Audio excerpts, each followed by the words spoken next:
Good afternoon. My name is JL, and I will be your conference operator today. At this time, I would like to welcome everyone to NVIDIA's third quarter earnings call. All lines have been placed on mute to prevent any background noise. After the speaker's remarks, there will be a question and answer session.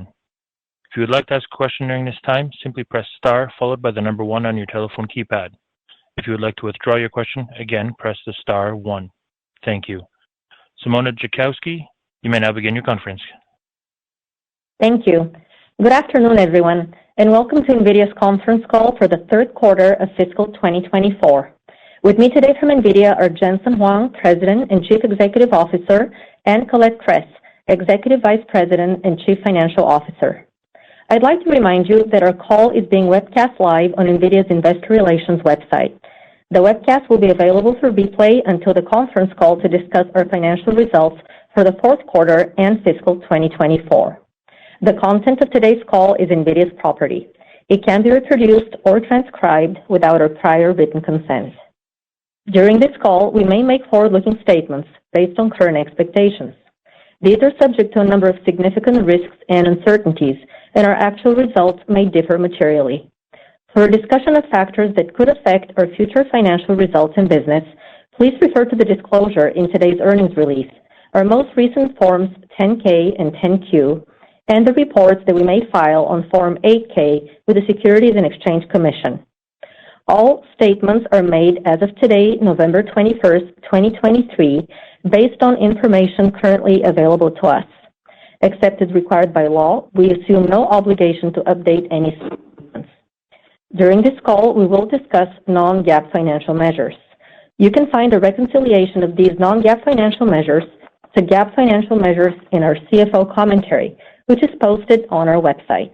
With that, let me turn the call over to Colette. Thanks, Simona. Q3 was another record quarter. Revenue of $18.1 billion was up 34% sequentially and up more than 200% year-on-year, and well above our outlook of $16 billion. Starting with data center, the continued ramp of the NVIDIA HGX platform based on our Hopper Tensor Core GPU architecture, along with InfiniBand end-to-end networking, drove record revenue of $14.5 billion, up 41% sequentially and up 279% year-on-year. NVIDIA HGX with InfiniBand together are essentially the reference architecture for AI supercomputers and data center infrastructures. Some of the most exciting generative AI applications are built and run on NVIDIA, including Adobe Firefly, ChatGPT, Microsoft 365 Copilot, CoAssist, Now Assist with ServiceNow, and Zoom AI Companion. Our data center compute revenue quadrupled from last year, and networking revenue nearly tripled. Investment in infrastructure for training and inferencing large language models, deep learning recommender systems, and generative AI applications is fueling strong, broad-based demand for NVIDIA accelerated computing. Inferencing is now a major workload for NVIDIA AI computing. Consumer internet companies and enterprises drove exceptional sequential growth in Q3, comprising approximately half of our data center revenue and outpacing total growth. Companies like Meta are in full production with deep learning recommender systems and also investing in generative AI to help advertisers optimize images and text. Most major consumer internet companies are racing to ramp up generative AI deployment. The enterprise wave of AI adoption is now beginning.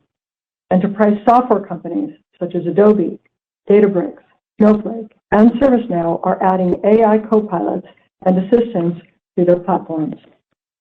And broader enterprises are developing custom AI for vertical industry applications such as Tesla and autonomous driving. Cloud service providers drove roughly the other half of our data center revenue in the quarter. Demand was strong from all hyperscale CSPs, as well as from a broadening set of GPU specialized CSPs globally that are rapidly growing to address the new market opportunities in AI. NVIDIA H100 Tensor Core GPU instances are now generally available in virtually every cloud, with instances in high demand. We have significantly increased supply every quarter this year to meet strong demand and expect to continue to do so next year. We will also have a broader and faster product launch cadence to meet a growing and diverse set of AI opportunities. Toward the end of the quarter, the U.S. government announced a new set of export control regulations for China and other markets, including Vietnam and certain countries in the Middle East.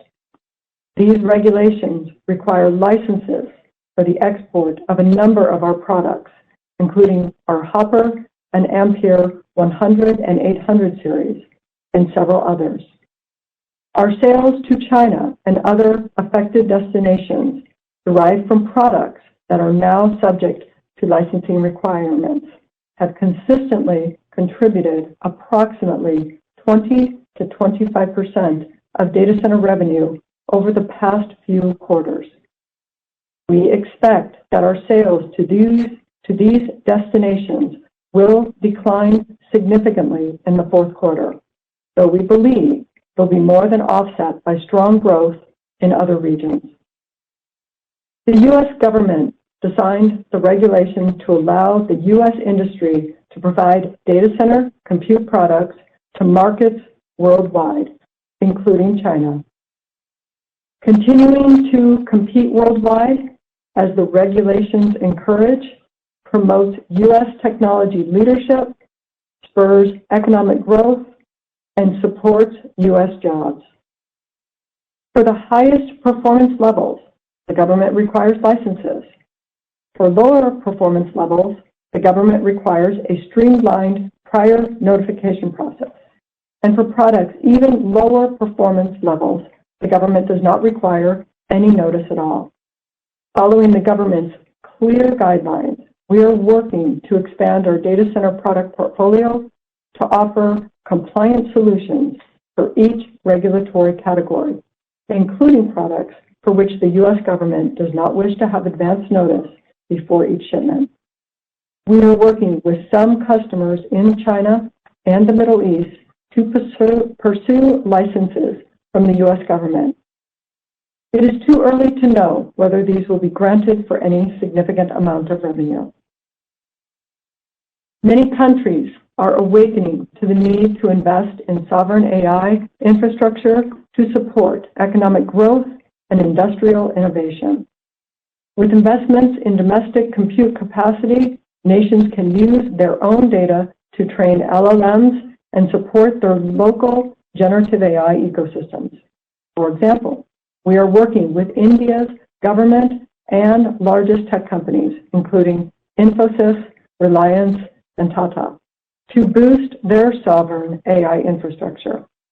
And French private cloud provider Scaleway is building a regional AI cloud based on NVIDIA H100s, InfiniBand, and NVIDIA AI enterprise software to fuel advancement across France and Europe. National investment in compute capacity is a new economic imperative, and serving the sovereign AI infrastructure market represents a multi-billion-dollar opportunity over the next few years. From a product perspective, the vast majority of revenue in Q3 was driven by the NVIDIA HGX platform based on our Hopper GPU architecture, with lower contribution from the prior generation Ampere GPU architecture. The new L40S GPU, built for industry standard servers, began to ship, supporting training and inference workloads across a variety of customers. This was also the first revenue quarter of our GH200 Grace Hopper superchip, which combines our ARM-based Grace CPU with a Hopper GPU. Grace and Grace Hopper are ramping into a new multi-billion-dollar product line. Grace Hopper instances are now available at GPU specialized cloud providers and coming soon to Oracle Cloud. Grace Hopper is also getting significant traction with supercomputing customers. Initial system shipments to Los Alamos National Lab and the Swiss National Supercomputing Center took place in the third quarter. The UK government announced it will build one of the world's fastest AI supercomputers, called eSambard AI, with almost 5,500 Grace Hopper superchips. German Supercomputing Center, Jülich, also announced that it will build its next generation AI supercomputer with close to 24,000 Grace Hopper superchips and Quantum 2 InfiniBand, making it the world's most powerful AI supercomputer with over 90 exaflops of AI performance. All in, we estimate that the combined AI compute capacity of all the supercomputers built on Grace Hopper across the US, Europe, and Japan next year will exceed 200 exaflops, with more wins to come. Inference is contributing significantly to our data center demand as AI is now in full production for deep learning, recommenders, chatbots, copilots, and text-to-image generation. And this is just the beginning. NVIDIA AI offers the best inference performance and versatility, and thus the lower power and cost of ownership. We are also driving a fast cost reduction curve. With the release of NVIDIA TensorRT LLM, we now achieve more than 2x the inference performance or half the cost of inferencing LLMs on NVIDIA GPUs. We also announced the latest member of the Hopper family, the H200, which will be the first GPU to offer HBM3E, faster, larger memory to further accelerate generative AI and LLMs. It boosts inference speed up to another 2x compared to H100 GPUs for running LLMs like Llama 2. Combined TensorRT LLM and H200 increased performance or reduced cost by 4x in just 1 year, without customers changing their stack. This is a benefit of CUDA and our architecture compatibility. Compared to the A100, H200 delivers an 18x performance increase for inferencing models like GPT-3, allowing customers to move to larger models and with no increase in latency. Amazon Web Services, Google Cloud, Microsoft Azure, and Oracle Cloud will be among the first CSPs to offer H200-based instances starting next year. At last week's in Microsoft Ignite, we deepened and expanded our collaboration with Microsoft across the entire stack. We introduced an AI Foundry service for the development and tuning of custom generative AI enterprise applications running on Azure. Customers can bring their domain knowledge and proprietary data, and we help them build their AI models using our AI expertise and software stack in our DGX Cloud, all with enterprise-grade security and support. SAP and Amdocs are the first customers of the NVIDIA AI Foundry service on Microsoft Azure. In addition, Microsoft will launch new confidential computing instances based on the H100. The H100 remains the top performing and most versatile platform for AI training, and by a wide margin, as shown in the latest MLPerf industry benchmark results. Our training cluster included more than 10,000 H100 GPUs, or 3x more than in June, reflecting very efficient scaling. Efficient scaling is a key requirement in generative AI because LLMs are growing by an order of magnitude every year. Microsoft Azure achieved similar results on a nearly identical cluster, demonstrating the efficiency of NVIDIA AI in public cloud deployments. Networking now exceeds a $10 billion annualized revenue run rate. Strong growth was driven by exceptional demand for InfiniBand, which grew 5-fold year on year. InfiniBand is critical to gaining the scale and performance needed for training LLMs. Microsoft made this very point last week, highlighting that Azure uses over 29,000 miles of InfiniBand cabling, enough to circle the globe. We are expanding NVIDIA networking into the Ethernet space.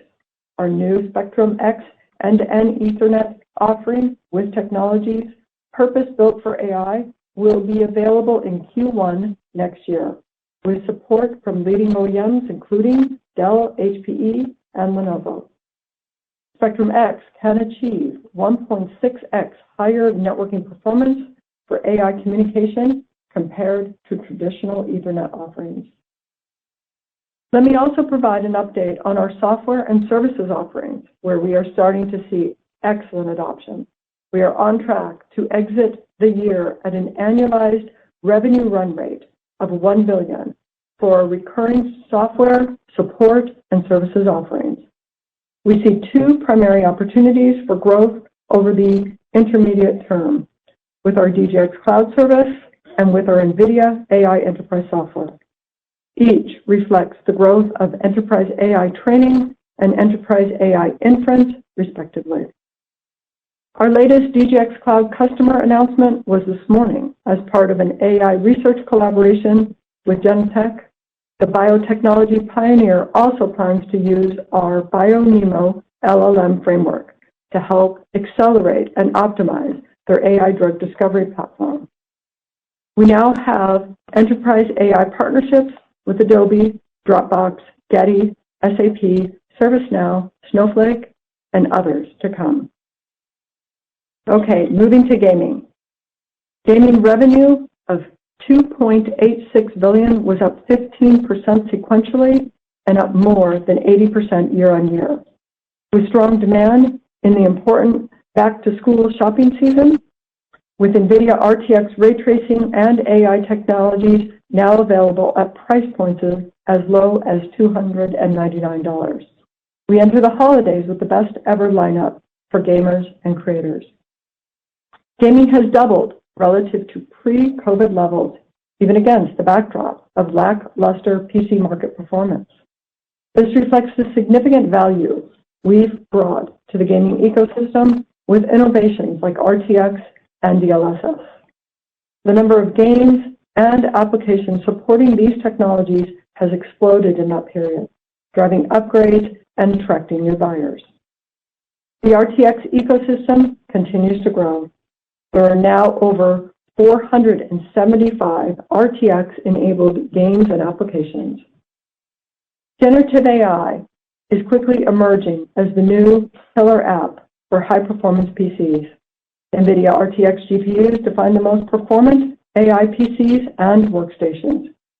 We just released TensorRT LLM for Windows, which speeds on-device LLM inference up by 4x. With an installed base of over 100 million, NVIDIA RTX is the natural platform for AI application developers. Finally, our GeForce Now cloud gaming service continues to build momentum.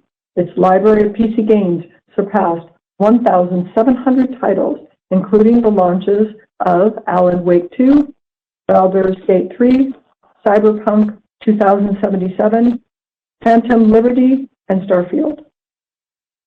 Moving to ProViz. Revenue of $416 million was up 10% sequentially and up 108% year on year. NVIDIA RTX is the workstation platform of choice for professional design, engineering, and simulation use cases, and AI is emerging as a powerful demand driver.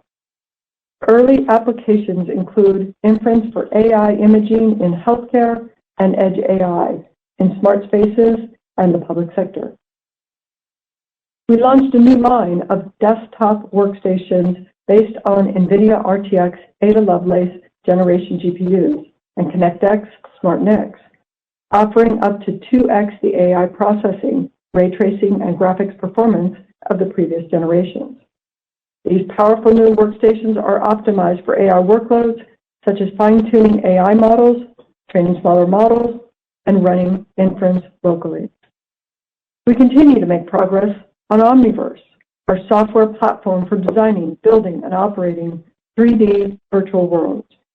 Mercedes-Benz is using Omniverse-powered digital twins to plan, design, build, and operate its manufacturing and assembly facilities, helping it increase efficiency and reduce defects. Foxconn is also incorporating Omniverse into its manufacturing process, including end-to-end simulation for the entire robotics and automation pipeline, saving time and cost. We announced 2 new Omniverse cloud services for automotive digitalization available on Microsoft Azure, a virtual factory simulation engine and autonomous vehicle simulation engine. Moving to automotive. Revenue was $261 million, up 3% sequentially and up 4% year-on-year, primarily driven by continued growth in self-driving platforms based on NVIDIA Drive Orin SoC and the ramp of AI cockpit solutions with global OEM customers. We extended our automotive partnership with Foxconn to include NVIDIA Drive Thor, our next-generation automotive SoC. Foxconn has become the ODM for EVs. Our partnership provides Foxconn with a standard AV sensor and computing platform for their customers to easily build a state-of-the-art, safe and secure software-defined car. Now we're going to move to the rest of the P&L. GAAP gross margin expanded to 74% and non-GAAP gross margin to 75%, driven by higher data center sales and lower net inventory reserves, including a 1 percentage point benefit from the release of previously reserved inventory related to the Ampere GPU architecture products. Sequentially, GAAP operating expenses were up 12% and non-GAAP operating expenses were up 10%, primarily reflecting increased compensation and benefits. Let me turn to the fourth quarter of fiscal 2024. Total revenue is expected to be $20 billion, plus or minus 2%. We expect strong sequential growth to be driven by data center, with continued strong demand for both compute and networking. Gaming will likely decline sequentially, as it is now more aligned with notebook seasonality. GAAP and non-GAAP gross margins are expected to be 74.5 and 75.5 respectively, plus or minus 50 basis points. GAAP and non-GAAP operating expenses are expected to be approximately $3.17 billion and $2.2 billion respectively. GAAP and non-GAAP other income and expenses are expected to be an income of approximately $200 million, excluding gains and losses from non-affiliated investments. GAAP and non-GAAP tax rates are expected to be 15%, plus or minus 1%, excluding any discrete items. Further financial information are included in the CFO commentary and other information available on our IR website. In closing, let me highlight some upcoming events for the financial community. We will attend the UBS Global Technology Conference in Scottsdale, Arizona on November 28th, the Wells Fargo TMT Summit in Rancho Palos Verdes, California on November 29th, the Areta Virtual Tech Conference on December 7th, and the JP Morgan Healthcare Conference in San Francisco on January 8th. Our earnings call to discuss the results of our fourth quarter and fiscal 2024 is scheduled for Wednesday, February 21st. We will now open the call for questions. Operator, will you please poll for questions? At this time, I would like to remind everyone, in order to ask a question, please press star and the number 1 on your telephone keypad. We'll pause for just a moment to compile the Q&A roster.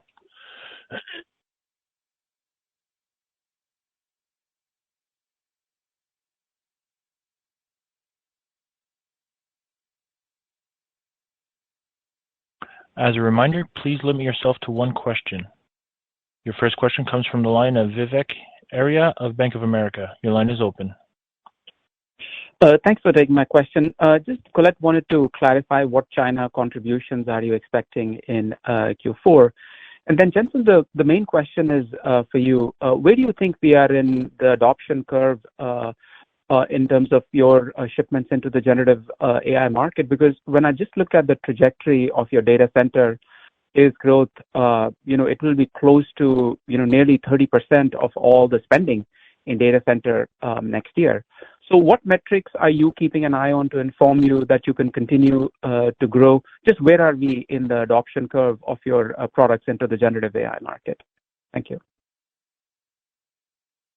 So first, let me start with your question, Vivek, on export controls and the impact that we are seeing in our Q4 outlook and guidance that we provided. We had seen historically over the last several quarters that China and some of the other impacted destinations to be about 20 to 25% of our data center revenue. We are expecting in our guidance for that to decrease substantially as we move into Q4. The export controls will have a negative effect on our China business, and we do not have good visibility into the magnitude of that impact even over the long term. We are, though, working to expand our data center product portfolio to possibly offer new regulation-compliant solutions that do not require a license. These products, they may become available in the next coming months. However, we don't expect their contribution to be material or meaningful as a percentage of the revenue in Q4. Generative AI is the largest TAM expansion of software and hardware that we've seen in several decades. At the core of it, what's really exciting is that what was largely a retrieval-based computing approach, almost everything that you do is retrieved off of storage somewhere, has been augmented now, added with a generative method, and it's changed almost everything. You could see that text to text, text to image, text to video, text to 3D, text to protein, text to chemicals. These were things that were processed and typed in by humans in the past, and these are now generative approaches. The way that we access data is changed. It used to be based on explicit queries. It is now based on natural language queries, intention queries, semantic queries. And so we're excited about the work that we're doing with SAP and Dropbox and many others that you're going to hear about. And one of the areas that is really impactful is the software industry, which is about $1 trillion or so, has been building tools that are manually used over the last couple of decades. And now there's a whole new segment of software called copilots and assistants. Instead of manually used, these tools will have copilots to help you use it. And so instead of licensing software, we'll continue to do that, of course, but we will also hire copilots and assistants to help us use the software. We'll connect all of these copilots and assistants into teams of AIs, which is going to be the modern version of software, modern version of enterprise business software. And so the transformation of software and the way that software is done is driving the hardware underneath. And you could see that it's transforming hardware in two ways. One is something that's largely independent of generative AI. There's two trends. One is related to accelerated computing. General purpose computing is too wasteful of energy and cost. And now that we have much better approaches called accelerated computing, you could save an order of magnitude of energy, you could save an order of magnitude of time, or you could save an order of magnitude of cost by using acceleration. And so accelerated computing is transitioning, if you will, general purpose computing into this new approach. And that's been augmented by a new class of data centers. This is the traditional data centers that you were just talking about, where we represent about a third of that. But there's a new class of data centers, and this new class of data centers, unlike the data centers of the past, where you have a lot of applications running used by a great many people that are different tenants that are using the same infrastructure, and that data center stores a lot of files. These new data centers are very few applications, if not one application, used by basically one tenant.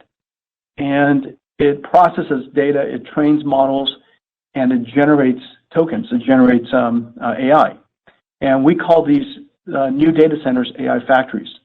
We're seeing AI factories being built out everywhere, in just about every country. And so if you look at where we are in the expansion, the transition into this new computing approach, the first wave you saw with large language model startups, generative AI startups, and consumer internet companies. And we're in the process of ramping that. Meanwhile, while that's being ramped, you see that we're starting to partner with enterprise software companies who would like to build chatbots and co-pilots and assistants to augment the tools that they have on their platforms. You're seeing GPU specialized CSPs cropping up all over the world, and they're dedicated to doing really one thing, which is processing AI. You're seeing sovereign AI infrastructures, countries that now recognize that they have to utilize their own data, keep their own culture, process that data, and develop their own AI.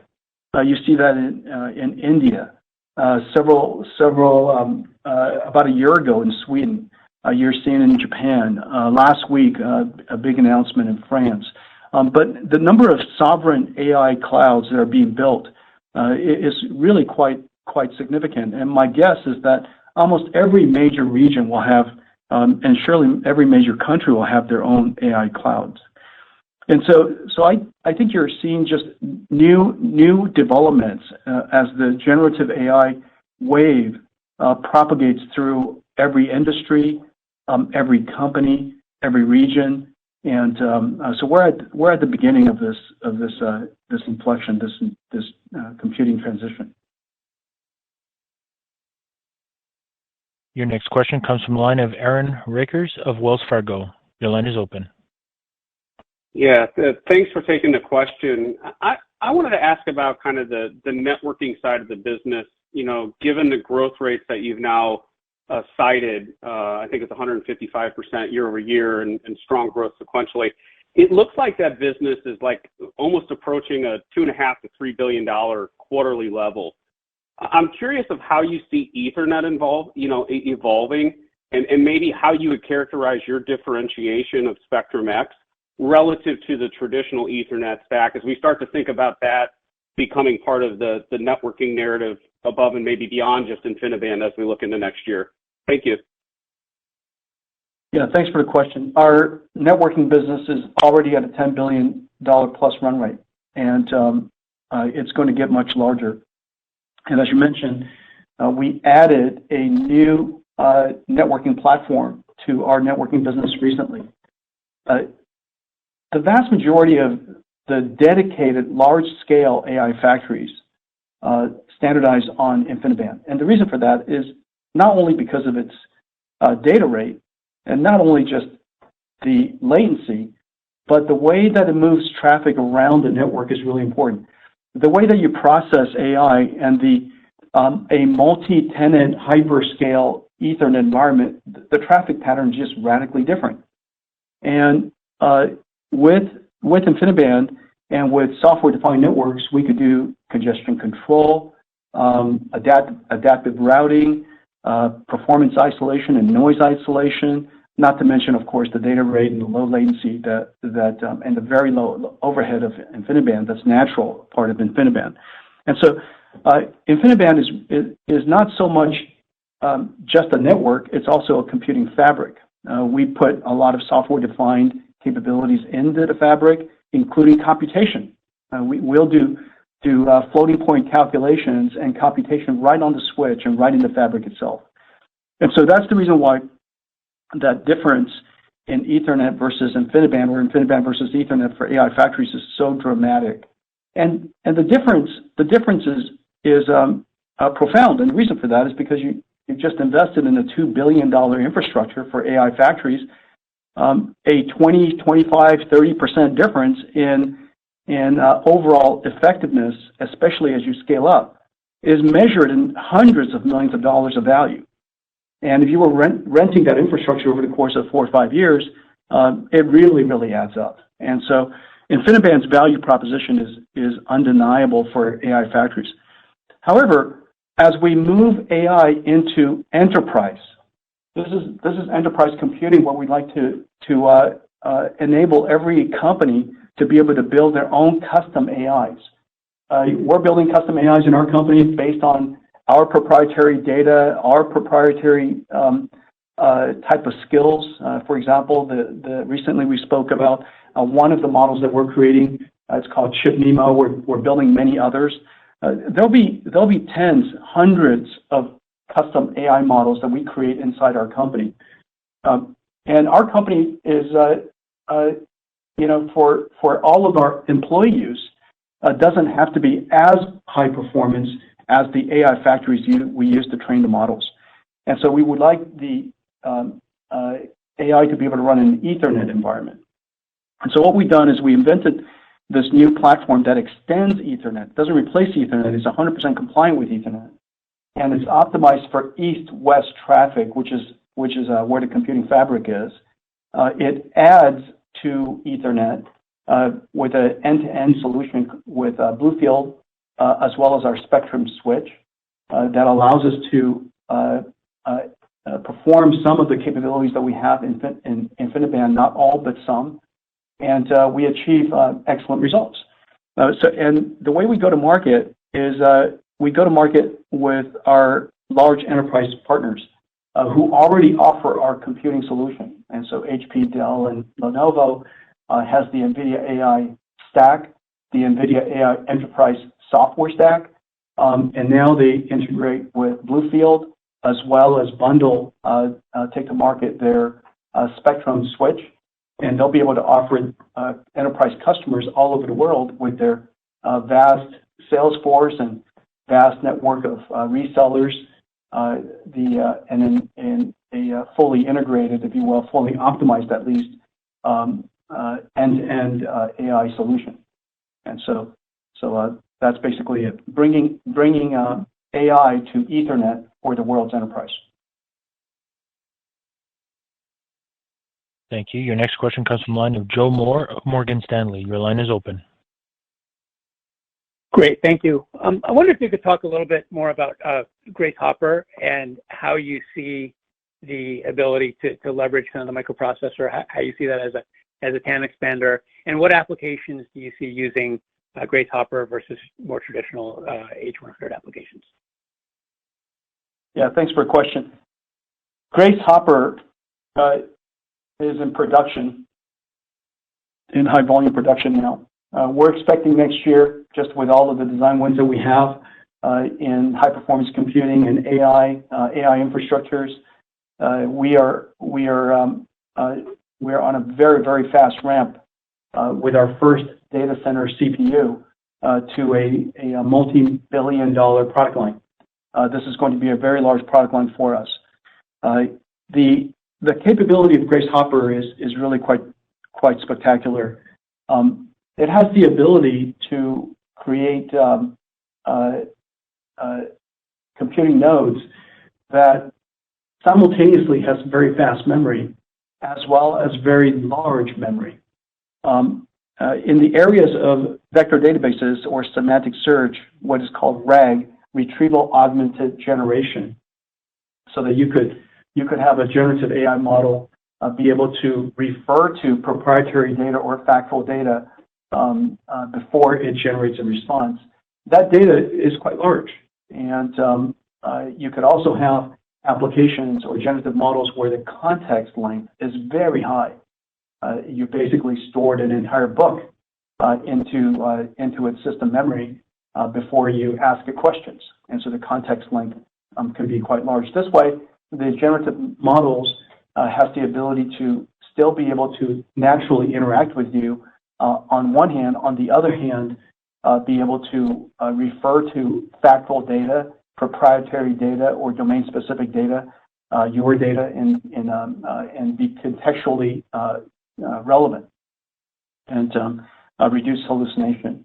And so that particular use case, for example, is really quite fantastic for Grace Hopper. It also serves the customers that really care to have a different CPU than x86. Maybe it's European supercomputing centers or European companies who would like to build up their own ARM ecosystem and like to build up a full stack, or CSPs that have decided that they would like to pivot to ARM because their own custom CPUs are based on ARM.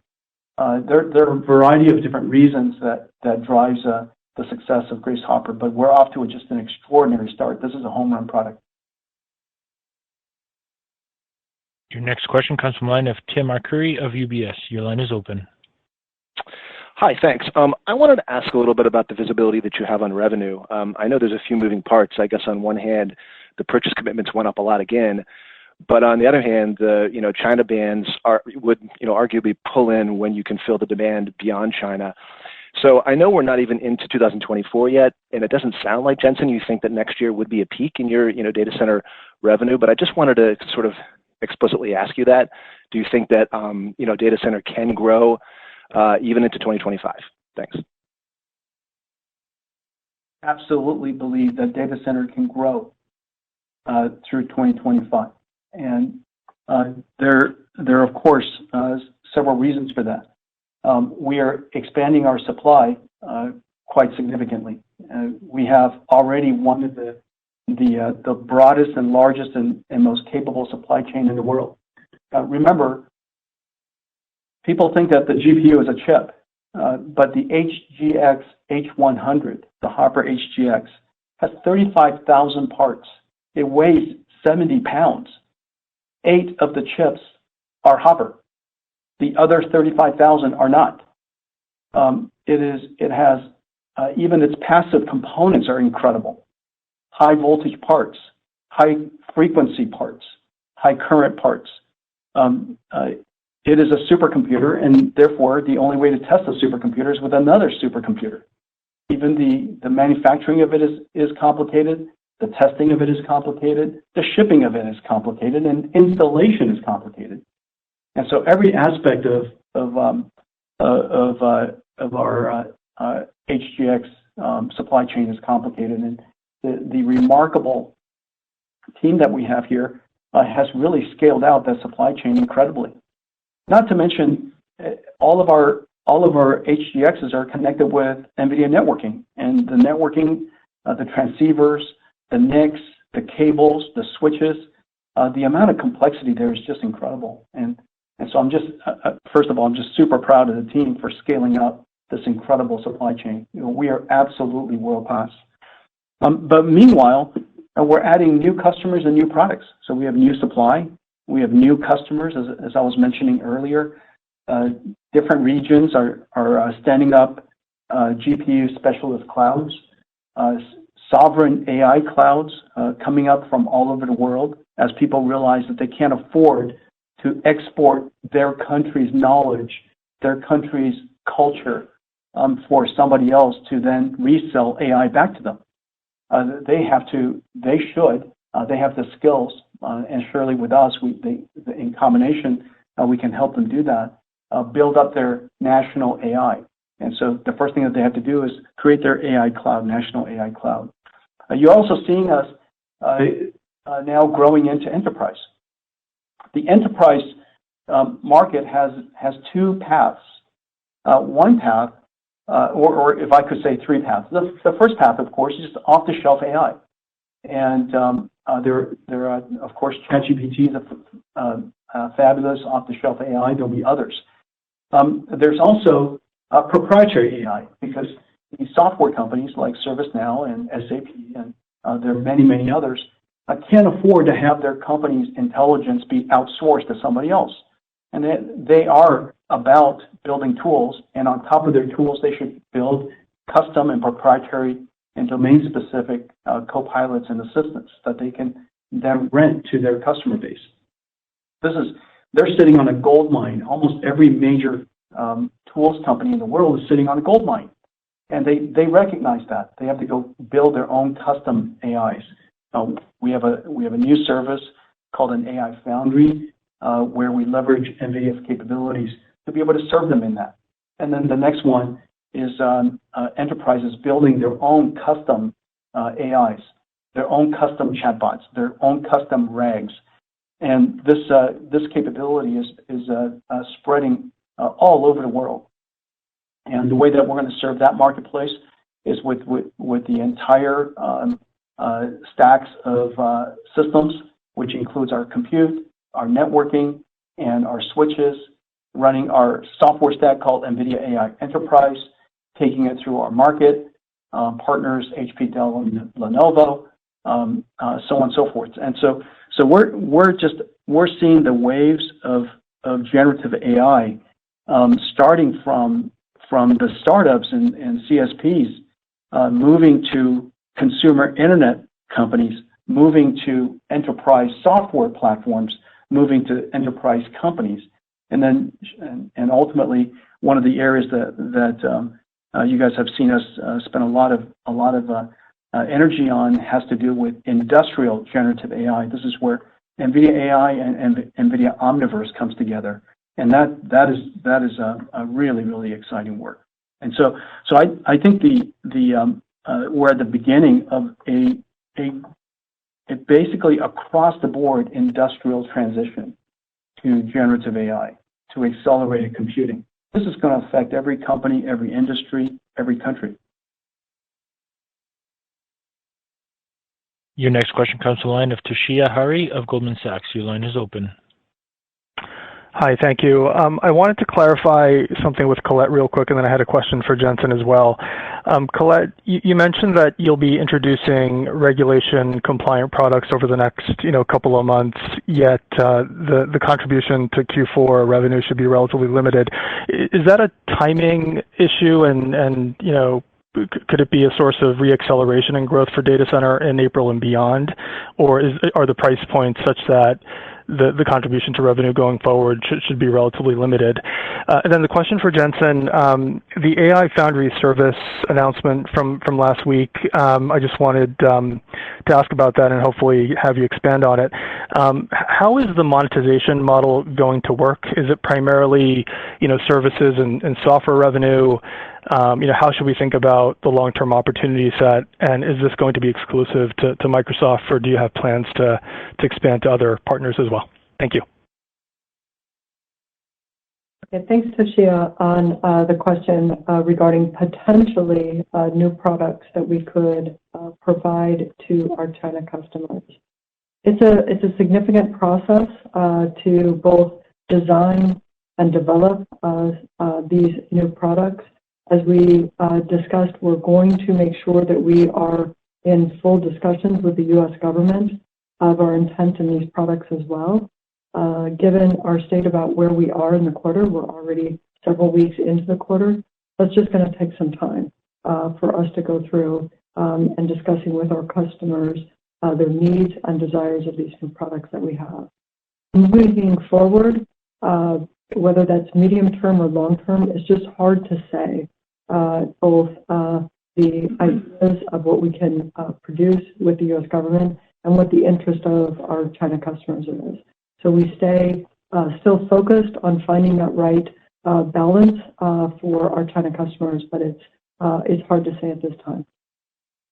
Toshiya, thanks for the question. There is a glaring opportunity in the world for AI Foundry, and it makes so much sense. First, every company has its core intelligence. It makes up our company. Our data, our domain expertise. In the case of many companies, we create tools. And most of the software companies in the world are tool platforms. And those tools are used by people today. And in the future, it's going to be used by people augmented with a whole bunch of AIs that we hire. And And these AI platforms just got to go across the world, and you'll see. And we've already announced a few: SAP, ServiceNow, Dropbox, Getty. Many others are coming. And the reason for that is because they have their own proprietary AI. They want their own proprietary AI. They can't afford to outsource their intelligence and hand out their data and hand out their flywheel for other companies to build the AI for them. And so they come to us. We have several things that are really essential in a foundry. Just as TSMC is a foundry, you have to have AI technology. And as you know, we have just an incredible depth of AI capability, AI technology capability. And then second, you have to have the best practice, known practice, the skills of processing data through the invention of AI models to create AIs that are guardrailed, fine-tuned, so on and so forth, that are safe, so on and so forth. And the third thing is you need factories, and that's what DGX Cloud is. Our AI models are called AI foundations. Our process, if you will, our CAD system for creating AIs are called NeMo, and they run on NVIDIA's factories we call DGX Cloud. Our monetization model is that with each one of our partners, they rent a sandbox on DGX Cloud where we work together. They bring their data, they bring their domain expertise, we bring our researchers and engineers, we help them build their custom AI. We help them make that custom AI incredible. Then that custom AI becomes theirs. And they deploy it on a runtime that is enterprise grade, enterprise optimized, or performance optimized, runs across everything NVIDIA. We have a giant installed base in the cloud, on-prem, anywhere. And it's secure, securely patched, constantly patched, and optimized and supported. And we call that NVIDIA AI Enterprise. NVIDIA AI Enterprise is $4,500 per GPU per year. That's our business model. Our business model is basically a license. Our customers then, with that basic license, can build their monetization model on top of. In a lot of ways, we're wholesale. They become retail. They could have a subscription license base. They could per instance, or they could do per usage. There's a lot of different ways that they could create their own business model. But ours is basically like a software license, like an operating system. And so our business model is help you create your custom models. You run those custom models on NVIDIA AI Enterprise. And it's off to a great start. Yeah, NVIDIA AI Enterprise is going to be a very large business for us. Your next question comes from the line of Stacy Rasgon of Bernstein Research. Your line is open. Hi, guys. Thanks for taking my questions. Colette, I wanted to know, if it weren't for the China restrictions, would the Q4 guide have been higher, or are you supply constrained in just reshipping stuff that would have gone to China elsewhere? And I guess along those lines, if you could give us a feeling for where your lead times are right now in data center, and does the China redirection such as this, is it lowering those lead times because you've got parts that are sort of immediately available to ship? Yeah, Stacy, let me see if I can help you understand. Yes, there are still situations where we are working on both improving our supply each and every quarter. We've done a really solid job of ramping every quarter, which is to find our revenue. But with the absence of China for our outlook for Q4, sure, there could have been some things that we are not supply constrained that we could have sold to China, but we no longer can. So could our guidance have been a little higher in our Q4? Yes. We are still working on improving our supply and plan on continuing growing all throughout next year as well towards that.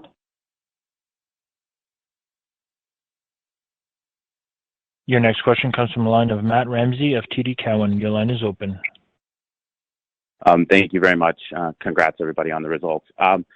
Jensen, I had a two-part question for you, and it comes off of sort of one premise. And the premise is I still get a lot of questions from investors thinking about AI training as being NVIDIA's dominant domain, and that somehow as inference, even large model inference, takes more and more of the TAM, that the market will become more competitive, you'll be less differentiated, et cetera, et cetera. So I guess the two parts of the question are number one, maybe you could spend a little bit of time talking about the evolution of the inference workload as we move to LLMs and how your company is positioned for that rather than smaller model inference. And second, up until a month or two ago, I never really got any questions at all about the data processing piece of the AI workload. So the pieces of manipulating the data before training, between training and inference, after inference. And I think that's a large part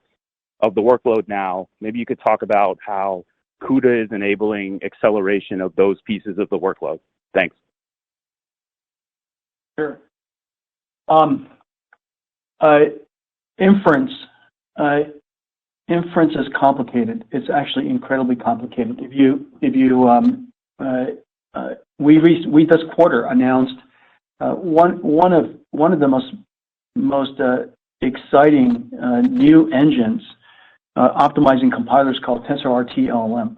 The reception has been incredible. You go to GitHub, it's been downloaded a ton, a whole lot of stars, integrated into stacks and frameworks all over the world, almost instantaneously. And there are several reasons for that, obviously. We could create TensorRT LLM because CUDA is programmable.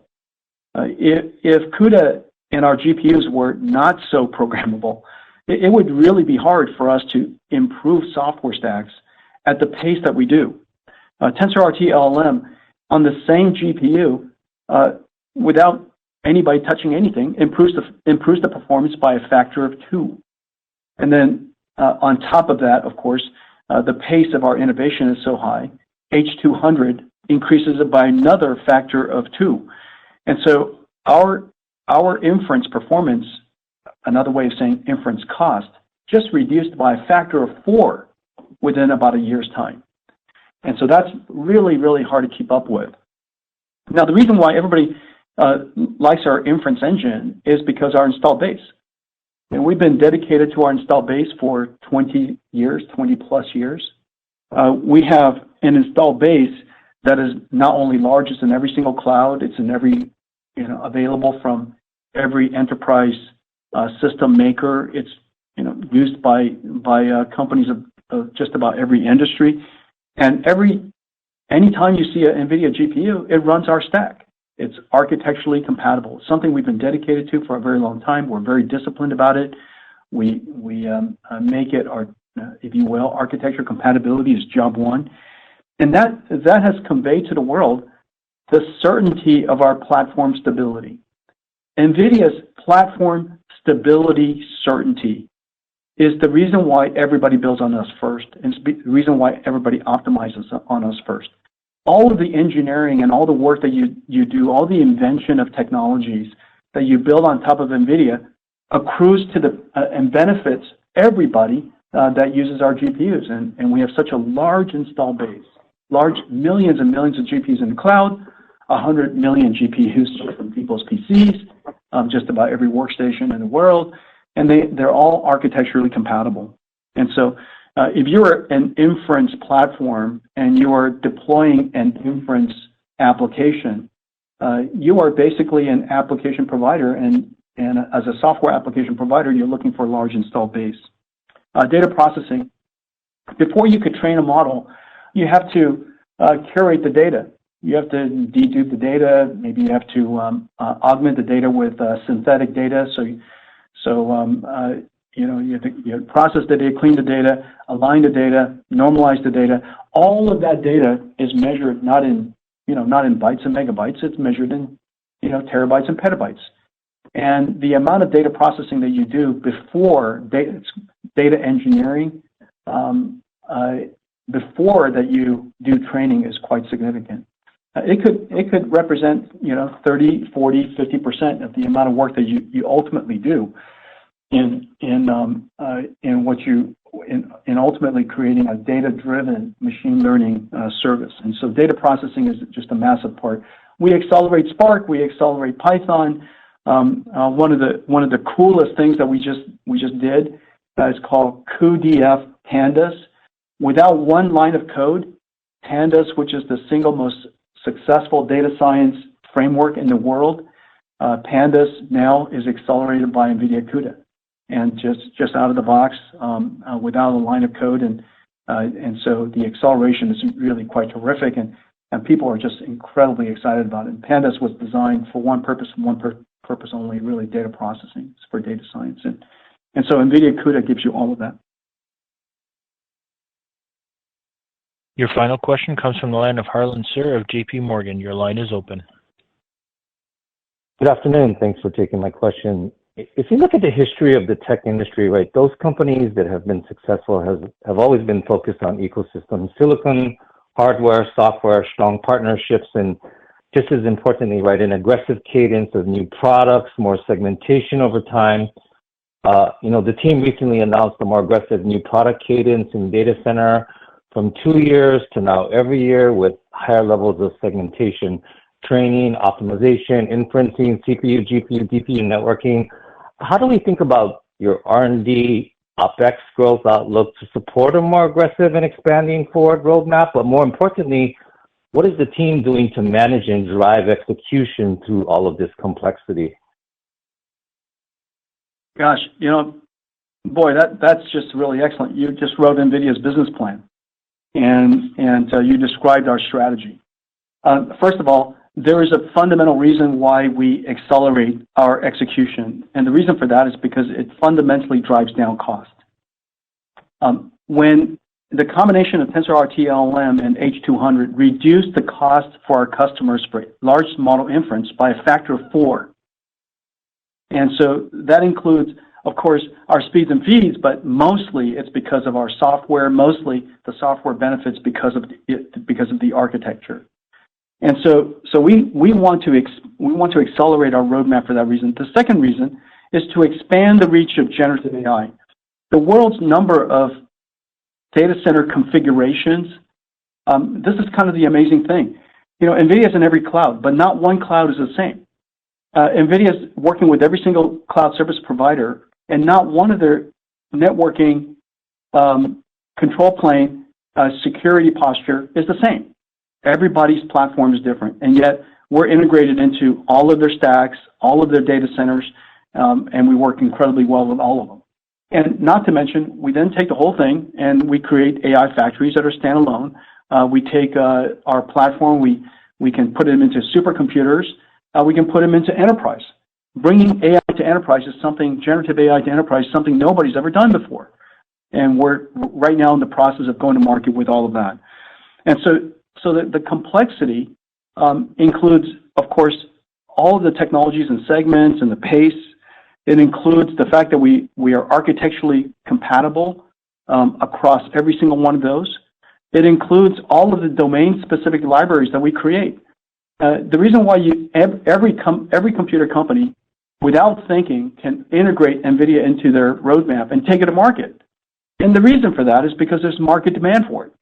There's market demand in healthcare. There's market demand in manufacturing. There's market demand, and of course, in AI, in financial services, in supercomputing, and quantum computing.